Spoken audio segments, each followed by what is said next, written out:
કઈ કામગીરી કરવામાં આવી છે?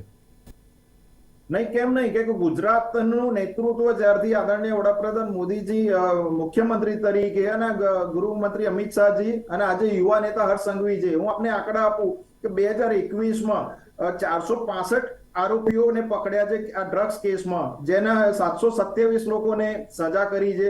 મુદ્દામાલ હું કહું તો 21,754 અને 2346 કરોડનો મુદ્દામાલ. 2022ની હું આપને વાત કરું તો કેસ થયા છે 512, આરોપીઓ પકડે છે 785, મુદ્દામાલ હું આપને કહીશ તો ના, સારી બાબત છે નિલેશભાઈ, તમારા આંકડા સારા છે. હું તો કહું છું કે પોલીસની સરાહનીય કામગીરી છે, પછી એ કોસ્ટગાર્ડ હોય કે નાર્કોટિક્સનું હોય કે DRI હોય, પણ બંધ નથી થતું, આપણે રોકી નથી શકતા. તમે જો યુવાધન બરબાદ થઈ રહ્યું છે, યુવાઓ નશાના રવાડે ચડી રહ્યા છે, અને આપણું તંત્ર જ્યારે ઘોર નિંદ્રામાં હોય ને એવું લાગે છે કે પકડાયું, બાતમી મળી તો પકડાય છે, બાકી હોતા હે ચલતા હે.